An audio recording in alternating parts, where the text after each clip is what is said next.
రామ్నగర్ అనే ఊరిలో కొండయ్య అనే వ్యక్తి ఉండేవాడు. అతడు కొబ్బరి బొండాల వ్యాపారి కొండయ్య. తన ఊరిలో ఉన్న జమీందారు దగ్గర కొబ్బరి బొండాలు కొని పక్కనే ఉన్న పట్టణంలో అమ్ముతూ ఉండేవాడు. రావాలమ్మా రావాలి, ఒక బొండం 20 రూపాయలు మాత్రమే, రావాలి రావాలి అయ్యా రావాలి. అది వేసవి కాలం అవ్వటంతో కొబ్బరి బొండాలు బాగా అమ్ముడుపోయేవి. అలా రోజులు గడిచేవి. కొండయ్య రోజూ తెచ్చిన బొండాలన్నీ సాయంకాలానికి అయిపోయేవి. కొండయ్య చాలా ఆనందంగా ఉండేవాడు. కొండయ్య ఆ ఊరి జమీందారు దగ్గర బొండాలు కొనేవాడు. అని కొండయ్య అడిగిన బొండాలు వేసి పంపుతాడు.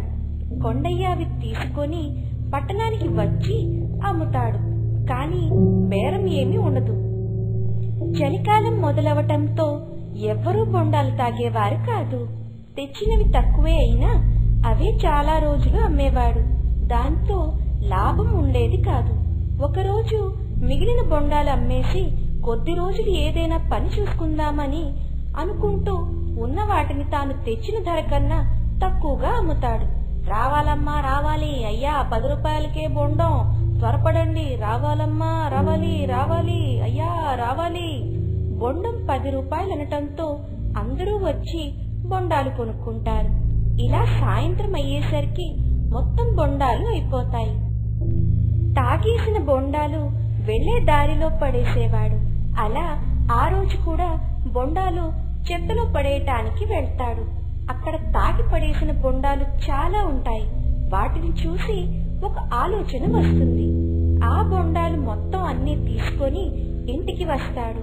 ప్రొద్దునే లేచి ఆ ఊరి జమీందారు గారి దగ్గరికి వస్తాడు. ఏం కొండయ్య ఇలా వచ్చావు? బొండాలు కూడా తీసుకెళ్లటం లేదు? ఏం లేదయ్యా, వ్యాపారం ఏం జరగటం లేదు, అంతా నష్టం వస్తుంది, లాభం లేదు.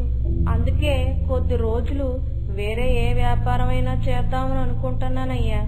మంచిదే గాని ఏం వ్యాపారం చేస్తావు? ఏదైనా ఎండకి వానలకి సంబంధం లేకుండా నిత్యం వ్యాపారం జరిగేలా చేద్దాం అనుకుంటున్నానయ్యా. అవునా, మంచి ఆలోచన. డబ్బులేమైనా కావాలా? లేదయ్యా, మీ దగ్గర ఉన్న ఈ కొబ్బరి డొక్క ఎంతో కొంతకి నాకు ఇవ్వండి అయ్యా. అదేం చేసుకుంటావు? ఎందుకు పనికిరానిదే. సరేలే, ఏదో పనికొచ్చింది అడుగుతావు అనుకున్నా. ఎందుకు పనికిరానిది అడిగావు? నాకు కూడా దీనివల్ల ప్రయోజనం లేదు, నువ్వే ఎంతో కొంత ఇచ్చి పట్టుకెళ్ళిపో అని అంటాడు. కొండయ్య కొబ్బరి డొక్కులు తీసుకొని ఇంటికి వచ్చేస్తాడు. మొత్తం బొండాలని ముక్కలుగా చేసి బాగా ఎండపెట్టి మెత్తగా కొట్టి ఆ పీచుతో తాడుని పేనుతాడు. ఆ తాడుని అమ్మటం మొదలు పెడతాడు. అలాగే బొండాలు కూడా అమ్ముతాడు. తాగిన బొండాలని బయట పారేయకుండా రోజు ఇంటికి తీసుకుని వచ్చి తాడుని అలటం అమ్మటం చేస్తాడు. ఇలా కొబ్బరి బొండాలతో 2 విధాల వ్యాపారం చేస్తాడు. అప్పటి నుండి కొండయ్య వ్యాపారం 3 పువ్వులు 6 కాయలుగా సాగుతుంది.